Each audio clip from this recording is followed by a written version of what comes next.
atap, kemudian di atap saya melihat bulan. Apakah bulan ada di atap? Tidak. Itu caranya ulama kita memberikan pemahaman bahwa Allah itu tidak bertempat. Ini. Kemudian saya tidak terlalu jauh ke situ. Di langit ketujuh itu malaikat Jibril stop. Kemudian akan asa Jibril, Muhammad aterruno gang kema iya. Maka dia minta Jibril dampingi saya sampai ketemu dengan Allah. Kau mendampingi saya sejak berangkat, maka sampai saat ini kau dampingi aku ketemu dengan Allah. Jangan biarkan aku sendiri. Begitu cintanya malaikat Jibril sehingga Rasulullah mengatakan kumpulkan semua kekuatanmu. Jadi malaikat Jibril itu Pak punya 360 sayap, sama dengan jumlah hari dalam satu tahun. Satu sayapnya Jibril dalam riwayat dia kibaskan itu bisa mengelilingi bumi 7 kali. Dimipanina na papiran akapitu na ceneri. Tapi 360 sayap dia gunakan untuk dia melesit naik ke Sidratil Muntaha, dia tidak bisa. Kemudian Jibril mengatakan, aku hanya sampai di sini Muhammad, batasanku sampai di sini.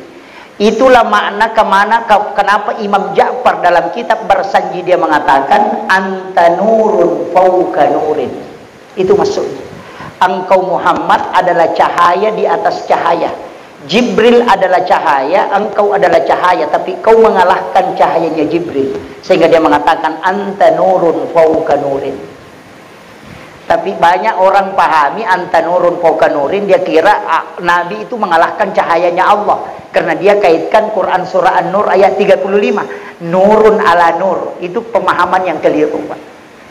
Padahal yang dimaksud ketika Nabi Isra Mi'raj.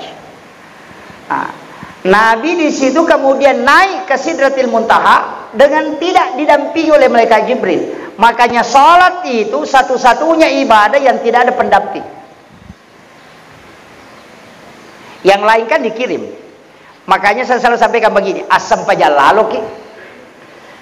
Iya ku iya roleangnya dia tajamai. Masalah sah, tapi dia na pada salah anak ko sampajak dia tajamai. Kenapa? Karena sholat satu-satunya tidak bisa dicampur, Pak. Ibadah yang lain itu bisa dicampur. Orang puasa main yoker, itu puasanya tidak batal. Iya. Tapi orang sholat main yoker pasti batal sholatnya. Coba. Iya. Orang puasa nonton TV itu tidak batal puasanya, tapi orang sholat nonton TV pasti batal. Kan begitu. Haji orang bisa bicara, sholat tidak bisa. Makanya satu-satunya ibadah yang totalitas itu cuma sholat. Nah nanti kan Nabi kasih kedudukan khusus, as-sholat mukhul ibadah, yaitu sampajangi ulunna pakasiwengi. Di hadis yang lain mengatakan as-sholatu miftahu kulli khair, yaitu sampajangi pak bukana sinina decenge. Artinya yang lain ini kan nol. Kalau dia mengatakan miftah berarti pembuka, ya kok pak buka berarti kan dinilai lah. Kalau dia tidak dibuka, itu masih nol. Makanya maka di guru itu puasa enolo, zakka enolo, haji enolo, sikiri enolo, salawat enolo. Ya kok nolo tambah nolo tambah nolo tambah nolo, kata tak nolo. Toh sebanyak apapun kau lakukan itu tidak ada nilainya. Tapi aku mas sampaja ko cidi, kemudian ma puasa ko cidi tambah nolo berarti 10. Ya aku masih kiri ditambahin nolo berarti 100. Nanti ada nilainya ini ke belakang. Kalau ini yang satu ada. Makanya disebut miftahu kulli khair. Ini itu kuncinya. Makanya ma puasa nolo, masakka nolo, masih kiri nolo, masalawa nolo, masumba nolo, nolo mana? Nolo tambah nolo tambah nolo tambah nolo tambah nolo tambah nolo. Namo sisa buko nolo, tatai nolo. Makanya sholat yang menyebabkan ini dinilai, makanya disebut miftahu kulli khair. Alina minas sabarina tak buka manang itu mancidece. Jadi makanya yang pertama diperiksa adalah sholat kalau di dalam kubur. Tapi orang di kubur mau kembali ke dunia, dikene angkalalan nai parewa lokolino, dia tidak mau pulang sholat, dia tidak mau pulang haji, tapi dia cuma mau pulang sedekah. Kenapa? Saya pernah tanyakan sama guru tak. Wasa sampajangi pamulangi peresa, magi tahu matewe kene li kesempatan rewa. Kenapa bukan sholat? Dia mengatakan sholat itu nak pahalanya terbatas, sedekah tidak. Beda itu. Sholat kau kerjakan 1000 rakaat yang dinilai 1000 rakaat, kau meninggal tidak mungkin bertambah. Tapi sedekah, ada uangmu masuk ke pondok, semen satu sak kau sumbangkan di pesantren ini, anak tempati belajar, guru tempati mengajar, itu dikumpul pahalanya baru dikasih sama orang yang menyumbang tadi. Dan selama orang masih belajar di pondok itu jalan sampai dunia kiamat.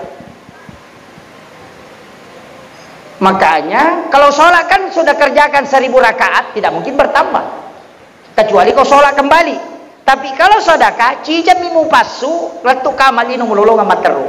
Makanya orang meninggal itu kitab catatan amalnya tidak tertutup. Makanya disebut innama tuwaffawna ujurahum yaumal qiyamah. Ah, itu kuncinya. Ini yang banyak orang salah pahami. Kalau orang sudah meninggal tertutup semuanya. Apanya tertutup? Ini yang sering saya jengkel, Pak. Kalau ada mengatakan tidak sampai. Ini jadi masalah. Pada di dalam Al-Quran disebutkan innama tuwaffawna ujurahum yaumal qiyamah. Kitab catatan amal nanti tertutup kalau orang sudah kiamat dunia. Makanya makadami itu kau tahu mati tutup usia. Betul? Makanya disebut usianya, artinya umurnya yang tertutup. Kitab catatan amal tidak tertutup karena dia masih menunggu amal jariahnya. Makanya bapak-bapak rugi sekali kalau tidak ada wakafnya di pondok. Begitu. Nah maka gampang, Pak. Satu sak semen saja dikasih masuk kalau ada dibangun. Berapa je? 85.000. Itu anak belajar. Orang yang bersedekah di pondok untuk pembangunan pesantren itu pahalanya berlipat-lipat dibanding dengan gurunya. Kenapa? Orang yang bangun ruangan, Pak, ada ruangan dia bangun atau ada andilnya membangun ruangan, pahala murid yang belajar, pahala guru yang mengajar, pahala pengurus yang mengurus, semua dikumpul pahalanya, kemudian diberikan kepada orang yang bersedekah tadi tanpa dikurangi orang melakukan kebaikan ini. Jadi aja tak kadai di guru ke pondok emak kadaya paling banyak pahalaku, tidak. Yang bersedekah itu yang paling banyak pahalanya. Karena kenapa dikumpul pahalanya? Tidak mungkin ada anak belajar, tidak mungkin ada guru mengajar, dan tidak mungkin ada pengurus yayasan kalau pondoknya tidak ada. Itu kuncinya. Makanya pahala jalur pahala itu gampang, Pak, sebenarnya. Makanya komik kita suruh kan gampang. Cari anak miskin yang hafal Al-Quran, yang akidahnya benar. Karena banyak juga penghafal Al-Quran itu akidahnya tidak benar. Banyak. Kenapa saya katakan tidak? ISIS itu, Pak, hafal Quran 30 juz. Hafal ribuan hadis, tapi jutaan ulama yang dibunuh karena akidahnya salah. Itu hafal Quran. Aja tak ada yang nak kepala Quran nanti selama nih, oh belum tentu. Makanya saya selalu bilang, Pak, biasa kalau diceramah, kong kana tamita pertama ke pesantren pak kepala Quran, tanya dulu gurunya. Maka dah mengaji tu matemu kata kue. Kalau tidak membaca Al-Quran kepada orang meninggal, aja memang tetap pertama anak tak. Iya, jelas itu, Pak. Maka dah magi Pak Ustaz, masa gina baca Quran ko mati, na guru na maka dah dia naletu. Kan kuncinya di situ saja dia tahu. Tanyakan, apakah di sini orang mengaji kalau ada orang meninggal? Maka dia udah nanti mengaji. Aja memang tak pertama. Kecuali ceki yang ngaji yang mati, tak pertama nih. Kan itu sih kuncinya, Pak. Gampang sekali dideteksi itu. Aja na namanya kepakutan atau maga nu anda tanai bawah nih. Pembina nama kena di moga yoli mengaji tomate teh nak kena dia nasu mengaji tomate aja memang. Kan begitu. Kalau kita di NU, kan begitu.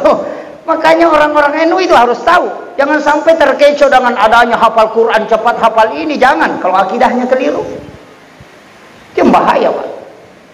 Saya harus luruskan karena saya bicara di depan NU. Yang parah itu kalau pengurus NU masukkan ke situ anaknya. Wah, itu parah itu. Ini yang bahaya. Ini. Saya ultimatum memang. Jadi gampang deteksi. Mudah. Kita yang sepaham, Bapak Ibu sekalian, saya kasih tahu, di sini ada ulama kita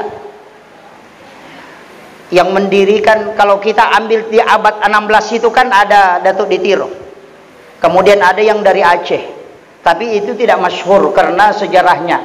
Saya juga akan sampaikan kepada adik-adik yang dari Nahdlatul Ulama yang produktif menulis, tolonglah angkat profil ulama-ulama kita di Bulukumba.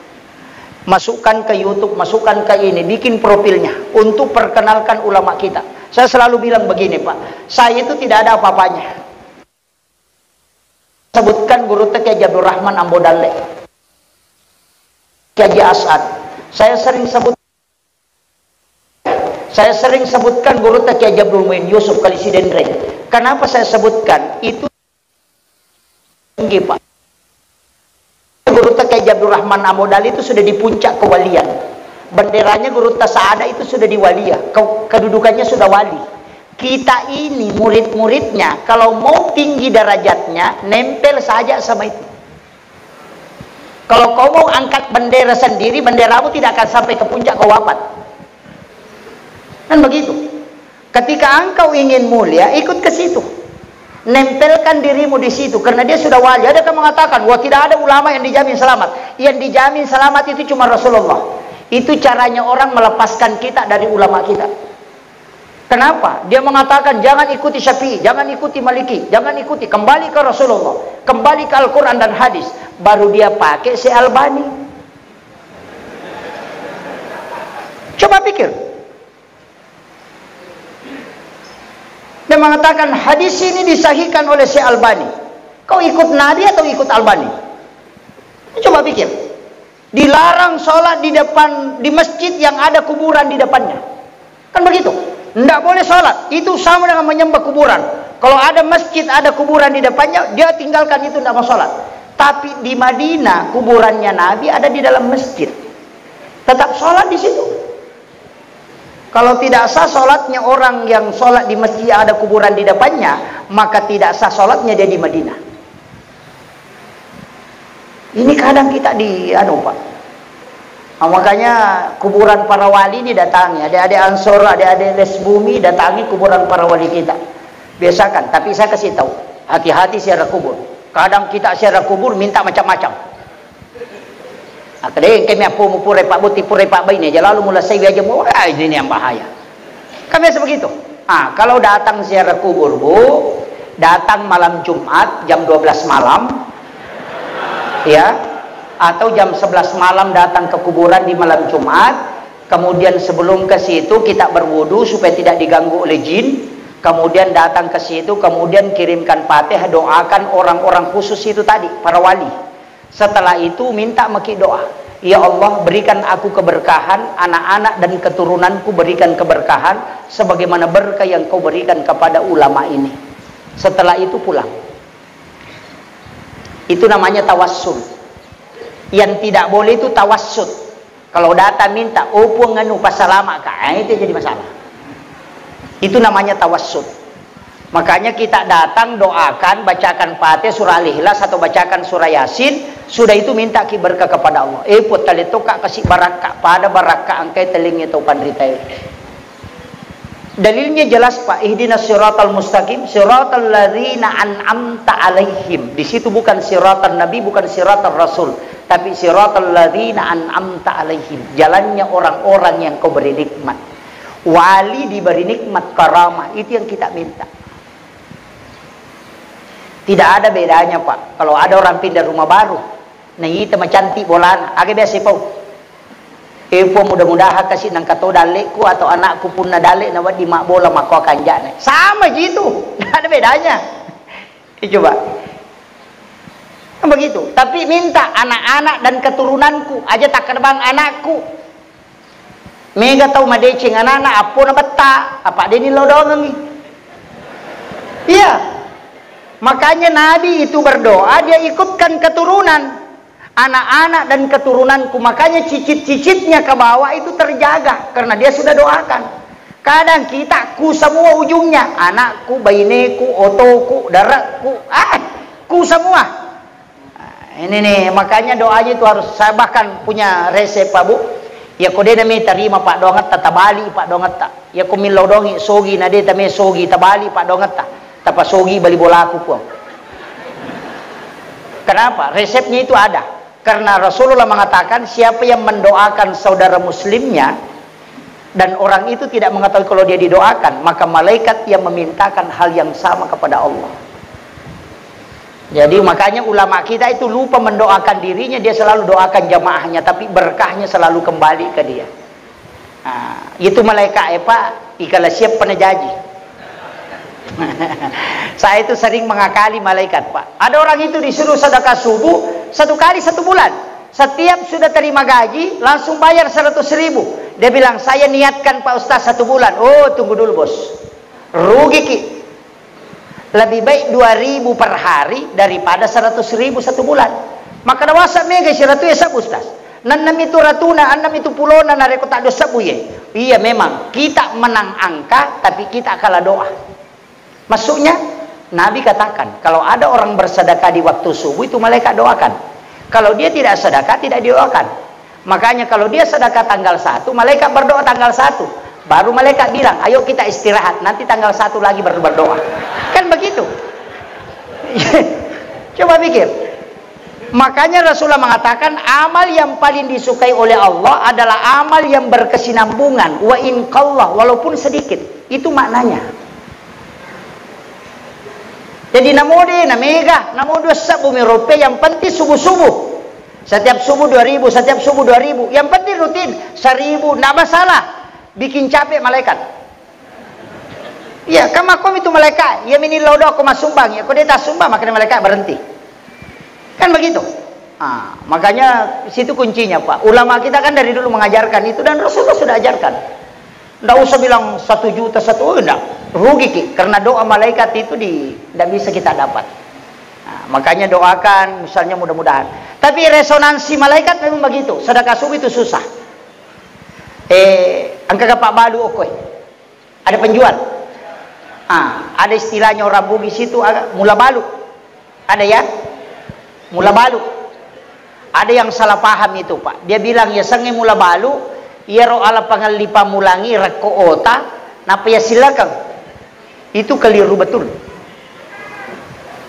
Yang dimasuk mula balu itu pas pembeli pertama, angka agak tatarala pamulang, ambil sebagian dari situ langsung titip sama Allah, sedekahkan. Makanya maka dataroi ali pangalipa mulamu. Titip sama Allah baru berdoa. Pun tapancaji wiya papasempo dalle patola abala. Ulama kita itu menjamin siapa yang melakukan itu setiap pembeli pertama di dagangannya, dia langsung titip kepada Allah, usahanya tidak akan pernah macet. Yo pui di Irak ko tay napai Pak Biri. Napa maka dato liupake moje mula balu enade umadeceng. Salah-salah nih bos. Ini penting Pak.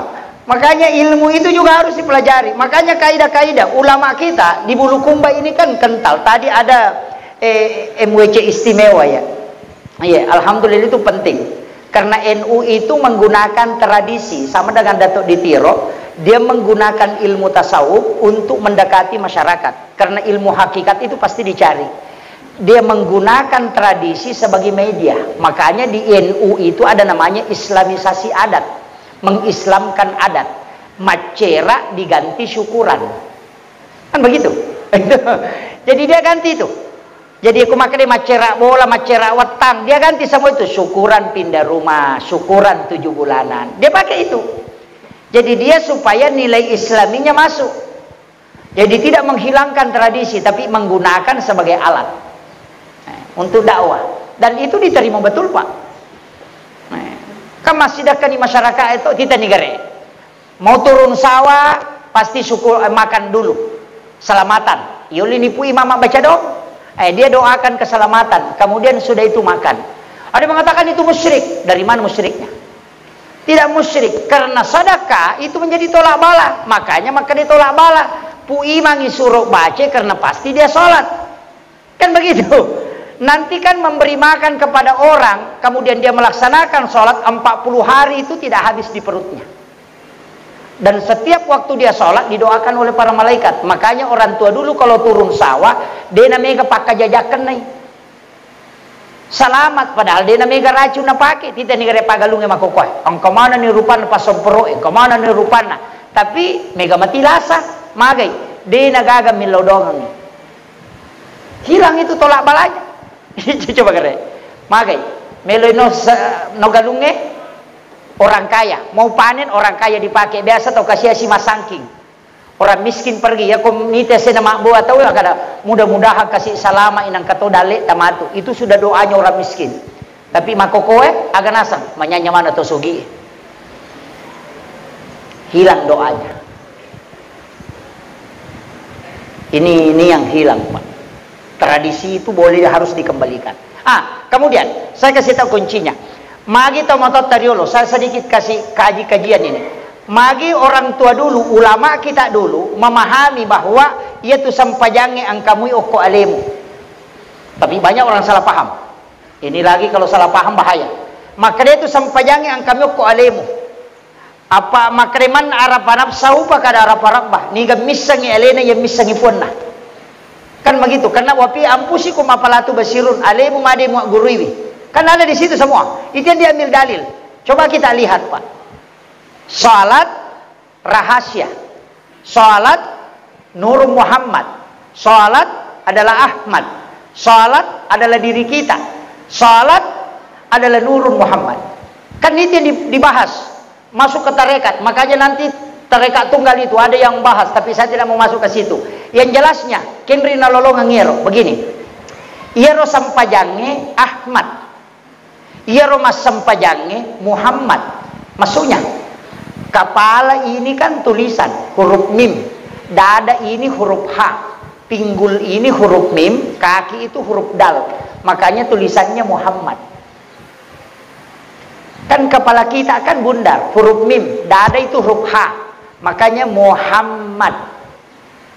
Sampajange Ahmad. Kenapa? Berdiri huruf alif, ruku huruf H, sujud huruf mim, duduk huruf dal, makanya Ahmad.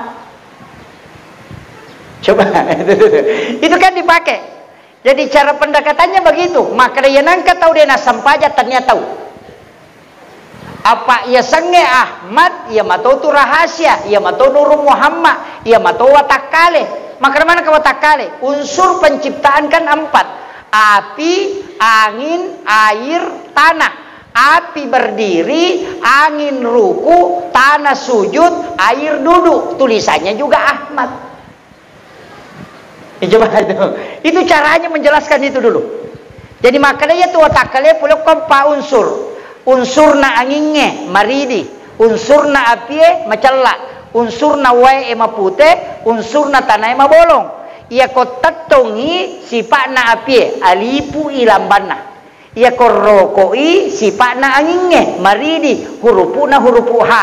Ia ko sujui tanai, simbolnya itulah warna hitam, simbolnya huruf mim. Kalau duduk itu air, simbolnya huruf dal. Makanya berdiri, ruku, sujud, duduk, makanya Ahmad. Jadi ya tu watakkalemu pulukumati Ahmad. Yana tu nakla li kulli syai'in min nurin Muhammad. Segala sesuatu dari Nur Muhammad. Itu tuh. Kita ambil lagi nih. Saya ambil tangan ini.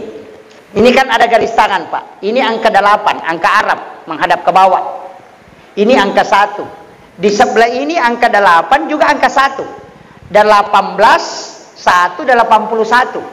Kalau udah 18 ditambah 81 itu kan 99. Itulah asma Allah. Makanya tangan ketika takbir, ibu jari dirapatkan sedikit dengan jari telunjuk. Alif, lam, ha. Tulisannya Allahu pas 100. Yana tu nakada angkai asanna puange malapala riwatakkalemu Ahmad masampaja Muhammad tatungan. Itu kalau dalam tasawuf itu yang parah, tapi saya nak bahas. Nanti ada yang sesat gara-gara itu. Ya, jadi kan itu yang diambil. Puluk komana miro, nala tau pandrite dia bahas itu. Yana tu makada dega aga sewa dena puluk Nur Muhammad. Laulaka ya Muhammad lama ahlakul makhluk. Seandainya tanya aku Muhammad, dega aga sewa pancaji. Dari sinilah semua ulama kita mengatakan setiap segala sesuatu itu dari nurnya Muhammad. Maka tidak ada yang merusak kalau nurnya Muhammad ada pada diri kita. Yana tu nak dia ko makanja isam pajan na tawe, na makanja sikirina, de tu nakan naila sama kaleliang. Betul, Pak. Makanan saja ulama dulu ajarkan, kalau kau mau makan, ambil makanan itu cium, bacakan salawat, baru atau kangiati, maka da puluk ko Nur Muhammad ipancaji, puluk ko matoka Nur Muhammad, tama ko mosi di mancaji Pak Bura. Yana tu nak kada alay Pak Bura kung kagagame mo Andre. Orang mau makan daging, Pak, pakai itu. Insya Allah tidak akan kena kolesterol. Itu ilmunya. Mapunco mi bacana. Makanya orang tua dulu tuh makan alai Pak Burah. Terima kori umi di makraya asal alai Pak Burah. Itu kuncinya. Yakini ini dari Nur Muhammad. Saya pun dari Nur Muhammad. Ketika dia masuk pasti dia menjadi nur. Ya nanti nak kada bacangi salawat Nur Muhammad sallallahu ala Muhammad. Makanya bentuknya fi'il madi. Kalau Allahumma sholli itu fi'il mudhari'. Kalau sallallahu itu kan fi'il madi. Kenapa bentuk lampau? Karena sebelum lahir jasadnya Nabi, nurnya dulu yang diciptakan. Di dalam Al-Quran dikatakan qad ja'akum minallahi nurun wa kitabun mubin. Maka salawatnya bentuknya fi'il madi karena belum lahir jasadnya. Makanya pakai sallallahu ala Muhammad. Makanya di mahalul qiyam itu pakai itu. Ini yang kadang, ini sudah asar ya Pak. Oh ya sudah 3:30 ini. Ini yang terakhir. Saya kasih tahu begini. Salat ini kesimpulan terakhir Pak Bu. Iya tuh sampajange bukan tujuan, tapi dia alat. Jadi salat itu bukan tujuan kita, tapi dia adalah alat. Kenapa dia alat? Karena tidak ada komunikasi yang menunggu. Yang lain itu kan menunggu semua. Doa menunggu, zikir menunggu, sedekah menunggu. Salat tidak menunggu. Maksudnya begini. Doa, Bapak mau berangkat hari ini ke Jakarta, mau melaksanakan perjalanan, Bapak tidak sholat sunat musafir, hanya berdoa, nanti doanya Bapak dilapor hari Kamis. Kan begitu? Kan doa itu kan dilapor setiap hari Kamis. Kenapa kita puasa hari Kamis? Karena di situ doa di store, pahala di store. Jadi kalau Bapak mau berangkat hari Senin, baru berdoa, nanti malaikat rapor hari Kamis, padahal Bapak sudah kembali. Coba pikir. Kenapa ada sholat sunat musafir? Nah sudah ada doa musafir. Kenapa ada sholat sunat taubat? Nah sudah ada doa taubat. Kenapa ada sholat sunat hajat? Nah sudah ada doa hajat. Kenapa semua ada doanya, ada sholat, ada doa, ada sholat. Ada istihara. Doa istihara bisa menggunakan istihara bil Quran, tapi bisa menggunakan istihara bis sholat. Karena sholat itu tidak menunggu. Bapak mau berangkat sekarang, sholat sekarang, itu tanpa perantara langsung sampai ke Allah. Kalau Bapak berdoa, malaikat cuma catat hari Kamis baru dilapor. Dan itu kuncinya. Makanya kalau berdoa juga Pak jangan pindah-pindah. Kadang-kala kita berdoa baru marah-marah. Kenapa Allah tidak ijabah doaku? Baru dia mintanya baru berubah. Hari Senin minta sepeda, hari Selasa minta motor, hari Rabu minta mobil. Padahal malaikat lapor hari Kamis. Stres malaikat itu. Asos ini milo sepeda, Selasa milo motor, Rabu milo auto. Maka malaikat nanti pergi lapor ya. Coba pikir. Makanya Rasulullah mengatakan ijabud 40 yauman mania. Nabi Musa saja berdoa 30 hari disuruh tambah 10 hari. Kenapa 40 hari? Karena malaikat sudah lapor bolak-balik. Berarti Allah bilang, oh memang betul umatku, hambaku membutuhkan. Itulah makna Allah malu kepada hambanya ketika dia tidak meminta kemudian dia tidak kasih. Makanya penutup doa itu wa isa sa'alaka ibadi anni fa inni qarib ujibu da'watan izadaan. Ada terakhir izadaan. Karena ada orang berdoa tapi dia tidak berdoa. Itu maksudnya tadi. Hari Senin minta beda, Selasa minta beda, hari Rabu minta beda. Makanya kalau pakai analogi sederhana, kong ke anak tak tahu hari Senin minta sepeda, hari Selasa minta dibelikan mobil-mobil, hari Rabu minta dibelikan baju, pasti kita belikan es krim supaya dia diam. Tapi coba ada anak bangun mak belikan ke sepeda, mau ke kantor mak belikan ke sepeda, rewa ki boleh kantor mak ada belikan sepeda aku. 1 minggu saja anak selalu bilang mak belikan ke sepeda, kalau ada uang pasti kita belikan. Begitu caranya juga ketika hamba meminta kepada Allah. Kadang kita salahkan doaku tidak dijabah karena cara kita berdoa yang beda. Tidak istiqomah dalam doa. Makanya kunci agama itu memahami itu saja Pak. Kuncinya biar doa sembarang saja. Yang penting istiqomah terus minta. Allah akan bilang betul-betul hambaku membutuhkan ini. Itu aja. Jangan berubah-ubah Pak. Maka hari Kamis baru dilapor. Malaikat juga bilang, "Bade pun lapor inalah simillah." Aja bawa nih. Selesai begitu. Ini penting. Kemudian ada satu doa. Itu doa istilahnya begini. Saya katakan cek kosong. Bapak Ibu pasti hafal. Doa sapu jagat. Dihafal toh? Rabbana atina fid dunya hasanah wa fil akhirati hasanah wa qina azabannar. Ini doa sapu jagat. Kenapa dikatakan sapu jagat? Karena doa ini sebenarnya semua isinya dunia bisa dimasukkan. Tapi doa ini cek kosong, tidak ada isinya. Rabbana atina fid dunya hasanah itu tidak ada isinya. Itu kosong, Pak. Ya Rabbana atina fid dunya hasanah wa fil akhirati hasanah wa qina azabannar. Itu tidak ada isinya. Kalau orang baca saja terus itu berarti dia kosongkan. Ini pesannya guru Taqi Abdul Rahman Abu Dalil. Maka dia tu doa nak Rabbana atina mega tahu mapla tapi mega tahu dia nak paham. Itu pesan beliau. Rabbana atina fid dunya hasanah. Dece ngagana lino macinang. Ilau nyokor. Sehingga di situ karena itu masih kosong. Makanya disebut-sebut jagat. Karena belum ada isinya itu makanya saya bilang cek kosong tadi. Rabbana atina fid dunya hasanah. Dece ngagana lino macinang minta di situ. Kalau jabatan minta di situ. Lisariwi aja mu palaba ilok bana. Pak dia pakai sana tuh. Napa kosong aku puang Allah Taala doa pendek ini supaya kau yang mengisi. Makanya disebut sapu jagat. Jadi utan reti aku kata baca tu doa nadena lepang kada dia di sangi sana. Rabbana atina fid dunya hasanah wa fil akhirati hasanah wa qina azabannar ada di sangi. Makanya orang singgah itu Rabbana atina fid dunya hasanah. Dia isi di situ. Ya kuidi degai wijata ilau ni wija-wija kor. Fid dunya hasanah mancaji decenyo kolino po. Wa fil akhirati hasanah. Yo nak tilawe usahakan ipota pancaji dece itu ke surumunri. Wa qina azabannar aja pota pagi saika api neraka gara-gara ya bilawe. Jadi sit dimilau aja na dua. Isi di situ, Pak. Itu kuncinya. Makanya disebut sapu jagat. Akhirul kalam wallahul muwaffiq ila aqwamit thoriq. Assalamualaikum warahmatullahi wabarakatuh.